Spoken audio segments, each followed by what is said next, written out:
Chapter 5. The Professor had turned into a street to the left, and walked along, with his head carried rigidly erect, in a crowd whose every individual almost overtopped his stunted stature. It was vain to pretend to himself that he was not disappointed. But that was mere feeling. The stoicism of his thought could not be disturbed by this or any other failure. Next time, or the time after next, a telling stroke would be delivered, something really startling, a blow fit to open the first crack in the imposing front of the great edifice of legal conceptions sheltering the atrocious injustice of society. Of humble origin, and with an appearance really so mean as to stand in the way of his considerable natural abilities, his imagination had been fired early by the tales of men rising from the depths of poverty to positions of authority and affluence. The extreme, almost ascetic purity of his thought, combined with an astounding ignorance of worldly conditions, had set before him a goal of power and prestige, to be attained without the medium of arts, graces, tact, wealth, by sheer weight of merit alone. On that view he considered himself entitled to undisputed success. His father, a delicate, dark enthusiast with a sloping forehead, had been an itinerant and rousing preacher of some obscure but rigid Christian sect, a man supremely confident in the privileges of his righteousness. In the son, individualist by temperament, once the science of colleges had replaced thoroughly the faith of conventicles, this moral attitude translated itself into a frenzied puritanism of ambition. He nursed it as something secularly holy. To see it thwarted opened his eyes to the true nature of the world, whose morality was artificial, corrupt, and blasphemous. The way of even the most justifiable revolutions is prepared by personal impulses disguised into creeds. The Professor's indignation found in itself a final cause that absolved him from the sin of turning to destruction as the agent of his ambition. To destroy public faith in legality was the imperfect formula of his pedantic fanaticism, but the subconscious conviction that the framework of an established social order cannot be effectually shattered except by some form of collective or individual violence was precise and correct. He was a moral agent, that was settled in his mind. By exercising his agency with ruthless defiance, he procured for himself the appearances of power and personal prestige. That was undeniable to his vengeful bitterness. It pacified its unrest, and in their own way the most ardent of revolutionaries are perhaps doing no more but seeking for peace in common with the rest of mankind, the peace of soothed vanity, of satisfied appetites, or perhaps of appeased conscience. Lost in the crowd, miserable and undersized, he meditated confidently on his power, keeping his hand in the left pocket of his trousers, grasping lightly the india-rubber ball, the supreme guarantee of his sinister freedom. But after a while he became disagreeably affected by the sight of the roadway thronged with vehicles, and of the pavement crowded with men and women. He was in a long, straight street, peopled by a mere fraction of an immense multitude, but all round him, on and on, even to the limits of the horizon hidden by the enormous piles of bricks, he felt the mass of mankind, mighty in its numbers. They swarmed numerous like locusts, industrious like ants, thoughtless like a natural force, pushing on blind and orderly and absorbed, impervious to sentiment, to logic, to terror too, perhaps. That was the form of doubt he feared most. Impervious to fear. Often, while walking abroad, when he happened also to come out of himself, he had such moments of dreadful and sane mistrust of mankind. What if nothing could move them? Such moments come to all men whose ambition aims at a direct grasp upon humanity, to artists, politicians, thinkers, reformers, or saints. A despicable emotional state this, against which solitude fortifies a superior character, and with severe exultation the Professor thought of the refuge of his room with its padlocked cupboard, lost in a wilderness of poor houses, the hermitage of the perfect anarchist. In order to reach sooner the point where he could take his omnibus, he turned brusquely out of the populous street into a narrow and dusky alley paved with flagstones. On one side the low brick houses had in their dusty windows the sightless, moribund look of incurable decay, empty shells awaiting demolition. From the other side life had not departed wholly as yet. Facing the only gas lamp yawned the cavern of a second-hand furniture dealer, where, deep in the gloom of a sort of narrow avenue, winding through a bizarre forest of wardrobes, with an undergrowth tangle of table legs, a tall pier-glass glimmered like a pool of water in a wood. An unhappy, homeless couch, accompanied by two unrelated chairs, stood in the open. The only human being making use of the alley besides the Professor, coming stalwart and erect from the opposite direction, checked his swinging pace suddenly. "Hallo," he said, and stood a little on one side watchfully. The Professor had already stopped, with a ready half-turn which brought his shoulders very near the other wall. His right hand fell lightly on the back of the outcast couch, the left remained purposefully plunged deep in the trousers pocket, and the roundness of the heavy-rimmed spectacles imparted an owlish character to his moody, unperturbed face. It was like a meeting in a side corridor of a mansion full of life. The stalwart man was buttoned up in a dark overcoat and carried an umbrella. His hat, tilted back, uncovered a good deal of forehead, which appeared very white in the dusk. In the dark patches of the orbits the eyeballs glimmered piercingly. Long, drooping moustaches, the colour of ripe corn, framed with their points the square block of his shaved chin. "I am not looking for you," he said curtly. The Professor did not stir an inch. The blended noises of the enormous town sank down to an inarticulate, low murmur. Chief Inspector Heat of the Special Crimes Department changed his tone. "Not in a hurry to get home?" he asked with mocking simplicity. The unwholesome-looking little moral agent of destruction exulted silently in the possession of personal prestige, keeping in check this man armed with the defensive mandate of a menaced society. More fortunate than Caligula, who wished that the Roman Senate had only one head for the better satisfaction of his cruel lust, he beheld in that one man all the forces he had set at defiance, the force of law, property, oppression, and injustice. He beheld all his enemies, and fearlessly confronted them all in a supreme satisfaction of his vanity. They stood perplexed before him, as if before a dreadful portent. He gloated inwardly over the chance of this meeting affirming his superiority over all the multitude of mankind.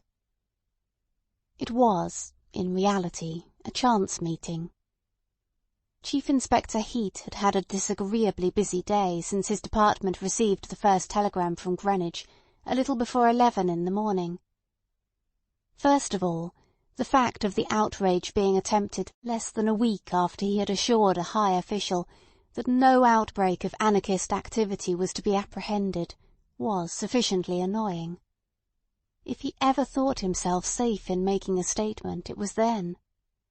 He had made that statement with infinite satisfaction to himself, because it was clear that the high official desired greatly to hear that very thing. He had affirmed that nothing of the sort could even be thought of without the department being aware of it within 24 hours, and he had spoken thus in his consciousness of being the great expert of his department. He had gone even so far as to utter words which true wisdom would have kept back. But Chief Inspector Heat was not very wise, at least not truly so. True wisdom, which is not certain of anything in this world of contradictions, would have prevented him from attaining his present position. It would have alarmed his superiors, and done away with his chances of promotion. His promotion had been very rapid. "There isn't one of them, sir, that we couldn't lay our hands on at any time of day and night. We know what each of them is doing hour by hour," he had declared. And the high official had deigned to smile. This was so obviously the right thing for an officer of Chief Inspector Heat's reputation that it was perfectly delightful. The high official believed the declaration, which chimed in with his idea of the fitness of things. His wisdom was of an official kind, or else he might have reflected upon a matter not of theory, but of experience, that in the close-woven stuff of relations between conspirator and police there occur unexpected solutions of continuity, sudden holes in space and time. A given anarchist may be watched inch by inch and minute by minute, but a moment always comes when somehow all sight and touch of him are lost for a few hours, during which something, generally an explosion, more or less deplorable, does happen. But the high official, carried away by his sense of the fitness of things, had smiled, and now the recollection of that smile was very annoying to Chief Inspector Heat, principal expert in anarchist procedure. This was not the only circumstance whose recollection depressed the usual serenity of the eminent specialist. There was another, dating back only to that very morning. The thought that, when called urgently to his Assistant Commissioner's private room, he had been unable to conceal his astonishment, was distinctly vexing. His instinct of a successful man had taught him long ago that, as a general rule, a reputation is built on manner as much as on achievement. And he felt that his manner, when confronted with the telegram, had not been impressive. He had opened his eyes widely, and had exclaimed, "Impossible!" exposing himself thereby to the unanswerable retort of a finger-tip laid forcibly on the telegram, which the Assistant Commissioner, after reading it aloud, had flung on the desk. To be crushed, as it were, under the tip of a forefinger was an unpleasant experience. Very damaging, too. Furthermore, Chief Inspector Heat was conscious of not having mended matters by allowing himself to express a conviction. "One thing I can tell you at once, none of our lot had anything to do with this." He was strong in his integrity of a good detective, but he saw now that an impenetrably attentive reserve towards this incident would have served his reputation better. On the other hand, he admitted to himself that it was difficult to preserve one's reputation if rank outsiders were going to take a hand in the business. Outsiders are the bane of the police, as of other professions. The tone of the Assistant Commissioner's remarks had been sour enough to set one's teeth on edge. And, since breakfast, Chief Inspector Heat had not managed to get anything to eat. Starting immediately to begin his investigation on the spot, he had swallowed a good deal of raw, unwholesome fog in the park. Then he had walked over to the hospital, and when the investigation in Greenwich was concluded at last, he had lost his inclination for food. Not accustomed, as the doctors are, to examine closely the mangled remains of human beings, he had been shocked by the sight disclosed to his view when a waterproof sheet had been lifted off a table in a certain apartment of the hospital. Another waterproof sheet was spread over that table in the manner of a tablecloth, with the corners turned up over a sort of mound, a heap of rags, scorched and blood-stained, half concealing what might have been an accumulation of raw material for a cannibal feast. It required considerable firmness of mind not to recoil before that sight. Chief Inspector Heat, an efficient officer of his department, stood his ground, but for a whole minute he did not advance. A local constable in uniform cast a sidelong glance, and said, with stolid simplicity, "He's all there, every bit of him. It was a job." He had been the first man on the spot after the explosion. He mentioned the fact again. He had seen something like a heavy flash of lightning in the fog. At that time he was standing at the door of the King William Street lodge talking to the keeper. The concussion made him tingle all over. He ran between the trees towards the observatory. "As fast as my legs would carry me," he repeated twice. Chief Inspector Heat, bending forward over the table in a gingerly and horrified manner, let him run on. The hospital porter and another man turned down the corners of the cloth and stepped aside. The Chief Inspector's eyes searched the gruesome detail of that heap of mixed things, which seemed to have been collected in shambles and rag shops. "You used a shovel," he remarked, observing a sprinkling of small gravel, tiny brown bits of bark, and particles of splintered wood as fine as needles. "Had to in one place," said the stolid constable. "I sent a keeper to fetch a spade. When he heard me scraping the ground with it, he leaned his forehead against a tree and was sick as a dog." The Chief Inspector, stooping guardedly over the table, fought down the unpleasant sensation in his throat. The shattering violence of destruction which had made of that body a heap of nameless fragments affected his feelings with a sense of ruthless cruelty, though his reason told him the effect must have been as swift as a flash of lightning. The man, whoever he was, had died instantaneously, and yet it seemed impossible to believe that a human body could have reached that state of disintegration without passing through the pangs of inconceivable agony. No physiologist, and still less of a metaphysician, Chief Inspector Heat rose by the force of sympathy, which is a form of fear, above the vulgar conception of time. Instantaneous. He remembered all he had ever read in popular publications of long and terrifying dreams, dreamed in the instant of waking, of the whole past life, lived with frightful intensity by a drowning man, as his doomed head bobs up, streaming, for the last time. The inexplicable mysteries of conscious existence beset Chief Inspector Heat, till he evolved a horrible notion that ages of atrocious pain and mental torture could be contained between two successive winks of an eye.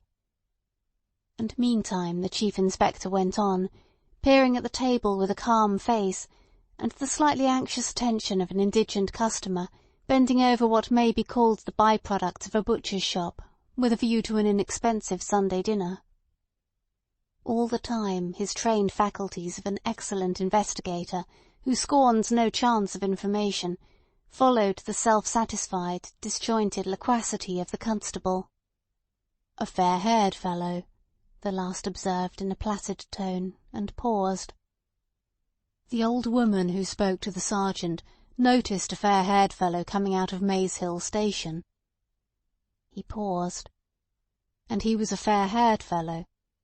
She noticed two men coming out of the station after the up train had gone on," he continued slowly. "She couldn't tell if they were together. She took no particular notice of the big one, but the other was a fair, slight chap, carrying a tin varnish can in one hand." The constable ceased. "Know the woman?" muttered the Chief Inspector, with his eyes fixed on the table, and a vague notion in his mind of an inquest to be held presently upon a person likely to remain for ever unknown. "Yes, she's housekeeper to a retired publican, and attends the chapel in Park Place sometimes," the constable uttered weightily, and paused, with another oblique glance at the table. Then suddenly, "Well, here he is, all of him I could see. Fair, slight enough. Look at that foot there. I picked up the legs first, one after another. He was that scattered you didn't know where to begin." The constable paused. The least flicker of an innocent, self-laudatory smile invested his round face with an infantile expression. "Stumbled," he announced positively. "I stumbled once myself, and pitched on my head too, while running up.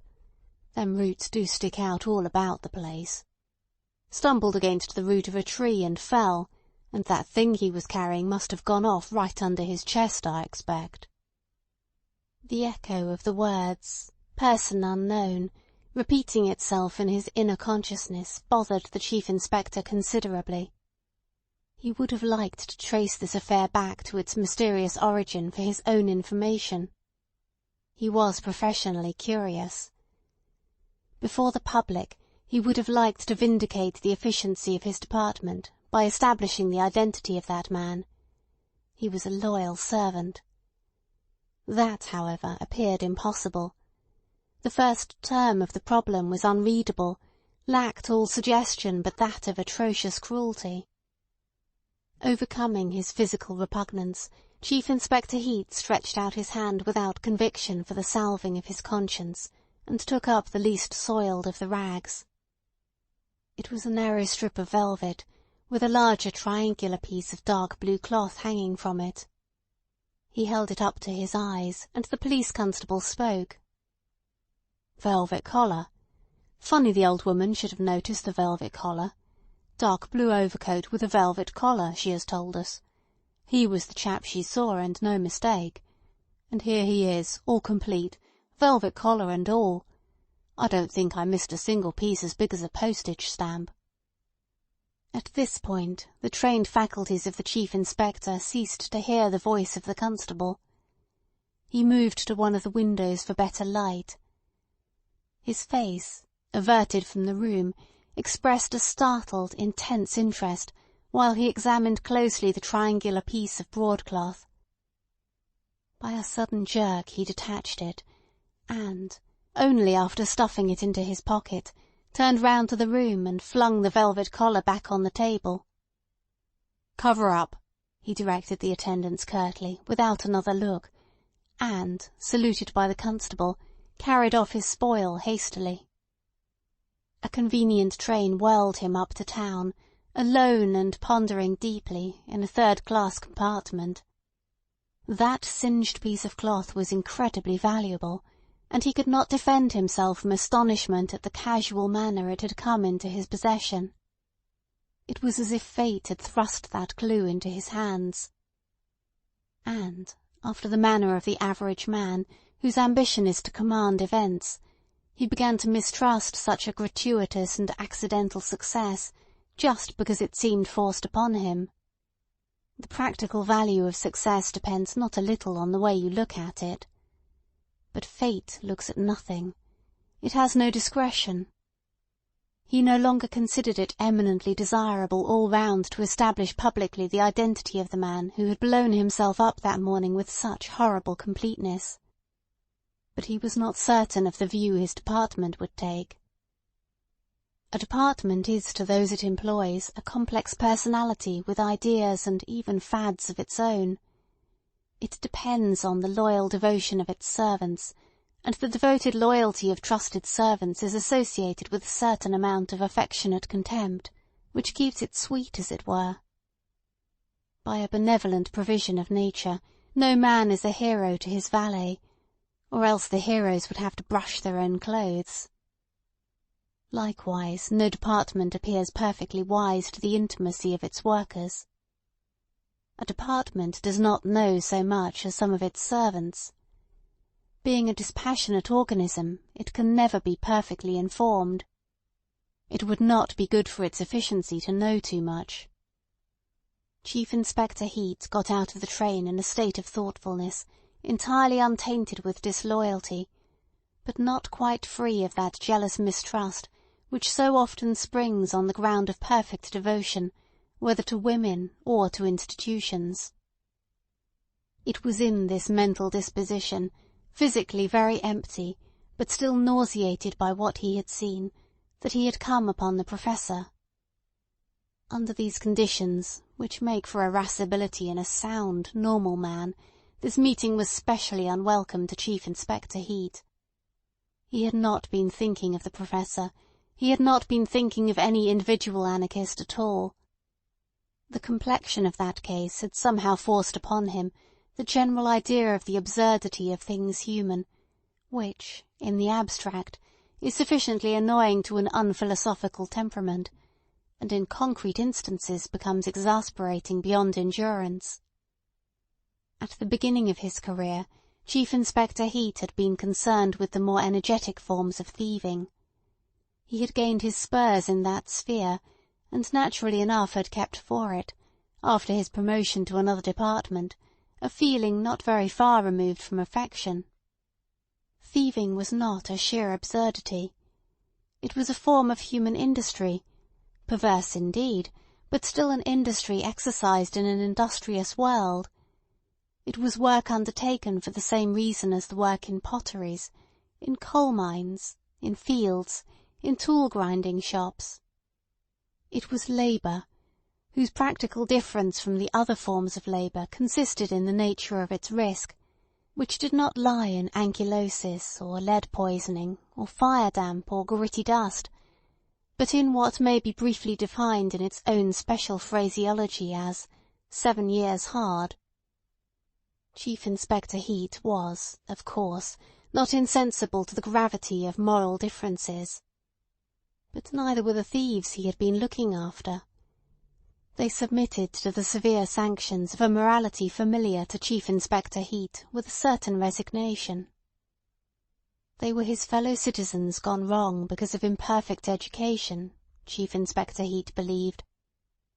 But allowing for that difference, he could understand the mind of a burglar, because, as a matter of fact, the mind and the instincts of a burglar are of the same kind as the mind and instincts of a police officer. Both recognize the same conventions, and have a working knowledge of each other's methods and of the routine of their respective trades. They understand each other, which is advantageous to both, and establishes a sort of amenity in their relations. Products of the same machine, one classed as useful and the other as noxious, they take the machine for granted in different ways, but with a seriousness essentially the same. The mind of Chief Inspector Heat was inaccessible to ideas of revolt. But his thieves were not rebels. His bodily vigour, his cool, inflexible manner, his courage and his fairness had secured for him much respect and some adulation in the sphere of his early successes. He had felt himself revered and admired. And Chief Inspector Heat, arrested within 6 paces of the anarchist nicknamed the Professor, gave a thought of regret to the world of thieves. Sane, without morbid ideals, working by routine, respectful of constituted authorities, free from all taint of hate and despair. After paying this tribute to what is normal in the constitution of society, for the idea of thieving appeared to his instinct as normal as the idea of property, Chief Inspector Heat felt very angry with himself for having stopped, for having spoken, for having taken that way at all on the ground of it being a short-cut from the station to the headquarters. And he spoke again in his big, authoritative voice, which, being moderated, had a threatening character. "You are not wanted, I tell you," he repeated. The anarchist did not stir. An inward laugh of derision uncovered not only his teeth but his gums as well, shook him all over, without the slightest sound. Chief Inspector Heat was led to add, against his better judgment, "Not yet. When I want you I will know where to find you." These were perfectly proper words, within the tradition and suitable to his character of a police officer addressing one of his special flock.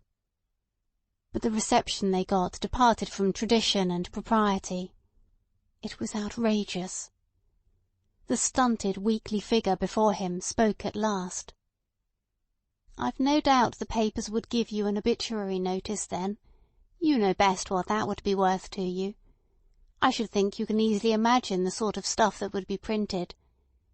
But you may be exposed to the unpleasantness of being buried together with me, though I suppose your friends would make an effort to sort us out as much as possible." With all his healthy contempt for the spirit dictating such speeches, the atrocious allusiveness of the words had its effect on Chief Inspector Heat. He had too much insight, and too much exact information as well, to dismiss them as rot. The dusk of this narrow lane took on a sinister tint from the dark, frail little figure, its back to the wall, and speaking with a weak, self-confident voice.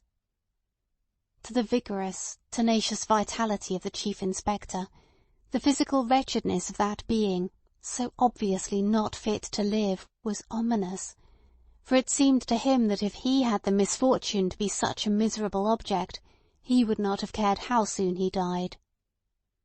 Life had such a strong hold upon him that a fresh wave of nausea broke out in slight perspiration upon his brow. The murmur of town life, the subdued rumble of wheels in the two invisible streets to the right and left, came through the curve of the sordid lane to his ears with a precious familiarity and an appealing sweetness. He was human. But Chief Inspector Heat was also a man, and he could not let such words pass. "All this is good to frighten children with," he said.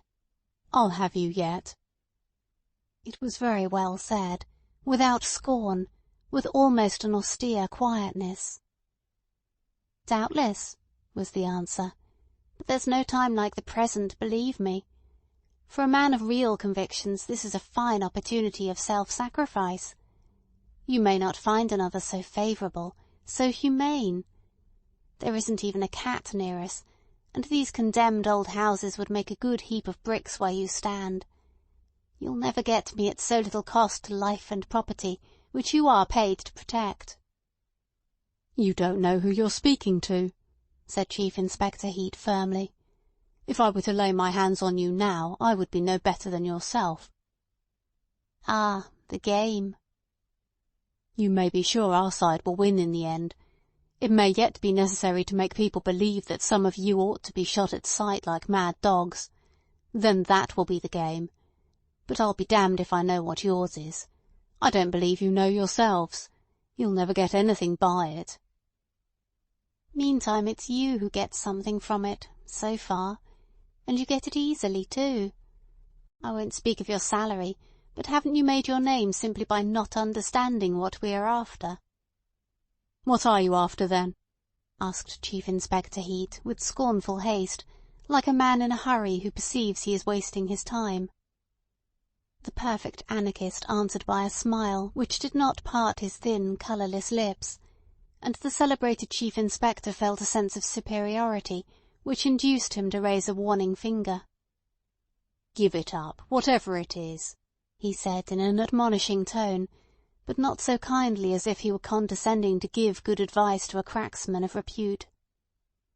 "Give it up. You'll find we're too many for you." The fixed smile on the Professor's lips wavered, as if the mocking spirit within had lost its assurance. Chief Inspector Heat went on. "Don't you believe me, eh? Well, you've only got to look about you. We are. And anyway, you're not doing it well. You're always making a mess of it. Why, if the thieves didn't know their work better, they would starve." The hint of an invincible multitude behind that man's back roused a sombre indignation in the breast of the Professor. He smiled no longer his enigmatic and mocking smile. The resisting power of numbers, the unattackable stolidity of a great multitude, was the haunting fear of his sinister loneliness. His lips trembled for some time before he managed to say in a strangled voice, "I am doing my work better than you're doing yours." "That'll do now," interrupted Chief Inspector Heat hurriedly, and the Professor laughed right out this time. While still laughing he moved on, but he did not laugh long. It was a sad-faced, miserable little man who emerged from the narrow passage into the bustle of the broad thoroughfare. He walked with the nerveless gait of a tramp going on, still going on, indifferent to rain or sun, in a sinister detachment from the aspects of sky and earth. Chief Inspector Heat, on the other hand, after watching him for a while, stepped out with the purposeful briskness of a man disregarding indeed the inclemencies of the weather, but conscious of having an authorized mission on this earth and the moral support of his kind. All the inhabitants of the immense town, The population of the whole country, and even the teeming millions struggling upon the planet, were with him, down to the very thieves and mendicants. Yes, the thieves themselves were sure to be with him in his present work. The consciousness of universal support in his general activity heartened him to grapple with the particular problem. The problem immediately before the Chief Inspector was that of managing the Assistant Commissioner of his department, his immediate superior. This is the perennial problem of trusty and loyal servants. Anarchism gave it its particular complexion, but nothing more. Truth to say, Chief Inspector Heat thought but little of anarchism. He did not attach undue importance to it, and could never bring himself to consider it seriously. It had more the character of disorderly conduct, disorderly without the human excuse of drunkenness, which at any rate implies good feeling and an amiable leaning towards festivity. As criminals, anarchists were distinctly no class at all.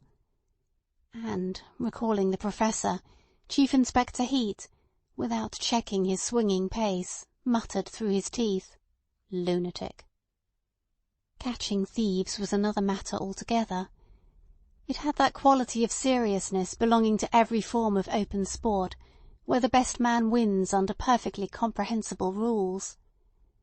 There were no rules for dealing with anarchists, and that was distasteful to the Chief Inspector.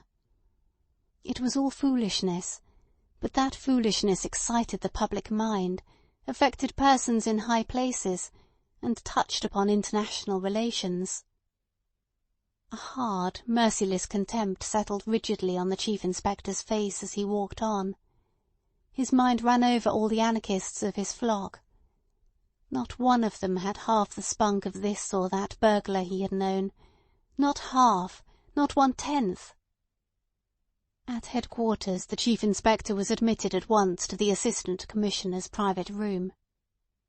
He found him, pen in hand, bent over a great table bestrewn with papers, as if worshipping an enormous inkstand of bronze and crystal. Speaking tubes resembling snakes were tied by the heads to the back of the Assistant Commissioner's wooden armchair, and their gaping mouths seemed ready to bite his elbows. And in this attitude he raised only his eyes, whose lids were darker than his face and very much creased. The reports had come in. Every anarchist had been exactly accounted for. After saying this he lowered his eyes, signed rapidly 2 single sheets of paper, and only then laid down his pen, and sat well back, directing an inquiring gaze at his renowned subordinate. The Chief Inspector stood it well, deferential but inscrutable. "I dare say you were right," said the Assistant Commissioner, "in telling me at first that the London anarchists had nothing to do with this. I quite appreciate the excellent watch kept on them by your men. On the other hand, this, for the public, does not amount to more than a confession of ignorance." The Assistant Commissioner's delivery was leisurely, as it were cautious. His thought seemed to rest poised on a word before passing to another, as though words had been the stepping-stones for his intellect, picking its way across the waters of error. "Unless you have brought something useful from Greenwich," he added. The Chief Inspector began at once the account of his investigation in a clear, matter-of-fact manner.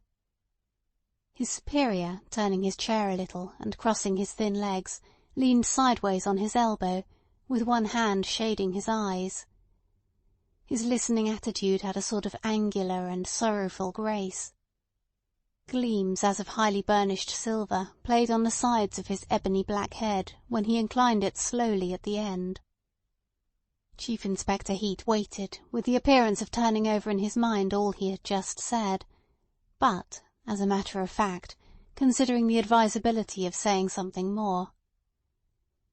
The Assistant Commissioner cut his hesitation short. "You believe there were 2 men?" he asked, without uncovering his eyes. The Chief Inspector thought it more than probable. In his opinion, the 2 men had parted from each other within 100 yards from the observatory walls.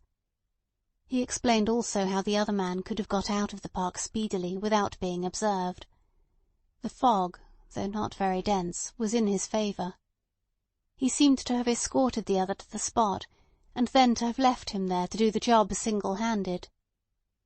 Taking the time those two were seen coming out of Maze Hill Station by the old woman, and the time when the explosion was heard, the Chief Inspector thought that the other man might have been actually at the Greenwich Park Station, ready to catch the next train up, at the moment his comrade was destroying himself so thoroughly. "Very thoroughly, eh?" murmured the Assistant Commissioner from under the shadow of his hand. The Chief Inspector in a few vigorous words described the aspect of the remains. "The coroner's jury will have a treat," he added grimly. The Assistant Commissioner uncovered his eyes. "We shall have nothing to tell them," he remarked languidly. He looked up, and for a time watched the markedly non-committal attitude of his Chief Inspector. His nature was one that is not easily accessible to illusions. He knew that a department is at the mercy of its subordinate officers, who have their own conceptions of loyalty. His career had begun in a tropical colony. He had liked his work there. It was police work. He had been very successful in tracking and breaking up certain nefarious secret societies amongst the natives. Then he took his long leave and got married rather impulsively.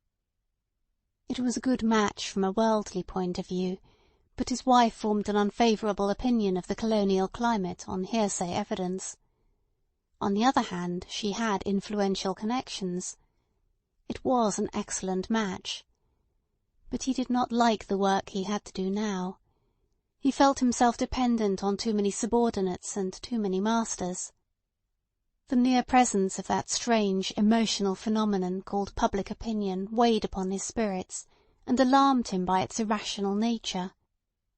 No doubt that from ignorance he exaggerated to himself its power for good and evil, especially for evil, and the rough east winds of the English spring, which agreed with his wife, augmented his general mistrust of men's motives and of the efficiency of their organisation. The futility of office work especially appalled him on those days so trying to his sensitive liver. He got up, unfolding himself to his full height, and with a heaviness of step remarkable in so slender a man, moved across the room to the window.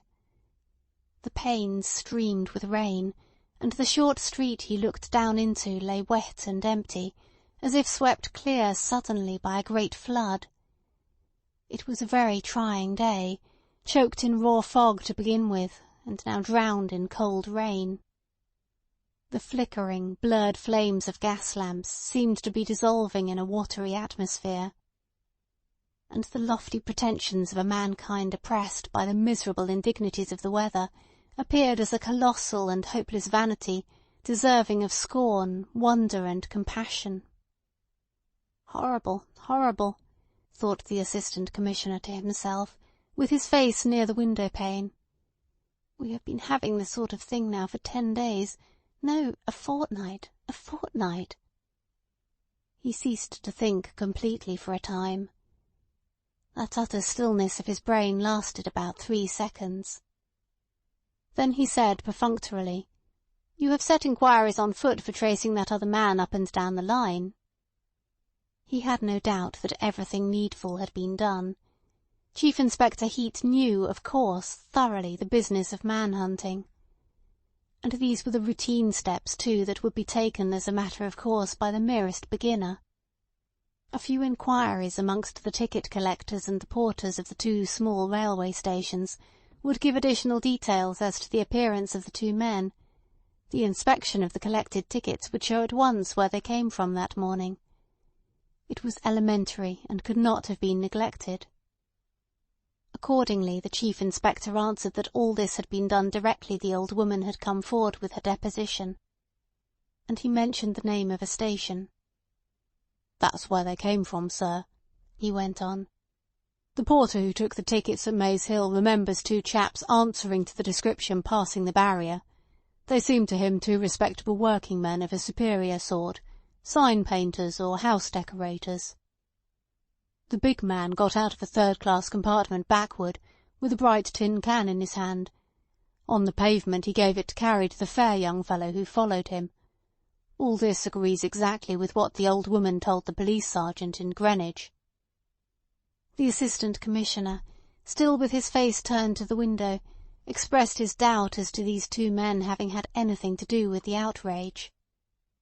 All this theory rested upon the utterances of an old charwoman who had been nearly knocked down by a man in a hurry. Not a very substantial authority indeed, unless on the ground of sudden inspiration, which was hardly tenable. "Frankly now, could she have been really inspired?" he queried with grave irony, keeping his back to the room, as if entranced by the contemplation of the town's colossal forms half lost in the night. He did not even look round when he heard the mutter of the word "providential" from the principal subordinate of his department, whose name, printed sometimes in the paper, was familiar to the great public as that of one of its zealous and hard-working protectors. Chief Inspector Heat raised his voice a little. "Strips and bits of bright tin were quite visible to me," he said. "That's a pretty good corroboration." "And these men came from that little country station?"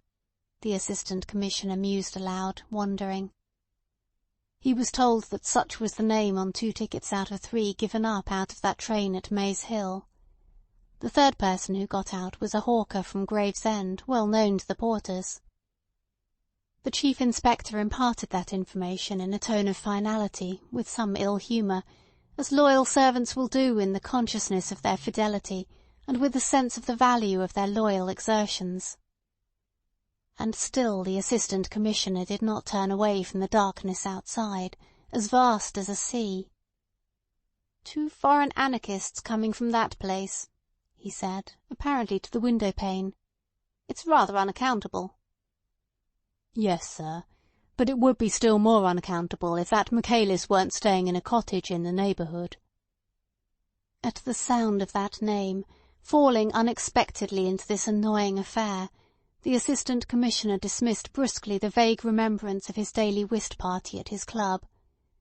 It was the most comforting habit of his life, in a mainly successful display of his skill without the assistance of any subordinate. He entered his club to play from 5 to 7, before going home to dinner, forgetting for those 2 hours whatever was distasteful in his life, as though the game were a beneficent drug for allaying the pangs of moral discontent. His partners were the gloomily humorous editor of a celebrated magazine, a silent, elderly barrister with malicious little eyes, and a highly martial, simple-minded old colonel with nervous brown hands. They were his club acquaintances merely. He never met them elsewhere except at the card-table. But they all seemed to approach the game in the spirit of co-sufferers, as if it were indeed a drug against the secret ills of existence, and every day, as the sun declined over the countless roofs of the town, a mellow, pleasurable impatience, resembling the impulse of a sure and profound friendship, lightened his professional labours. And now this pleasurable sensation went out of him with something resembling a physical shock, and was replaced by a special kind of interest in his work of social protection, an improper sort of interest, which may be defined best as a sudden and alert mistrust of the weapon in his hand. End of section 5.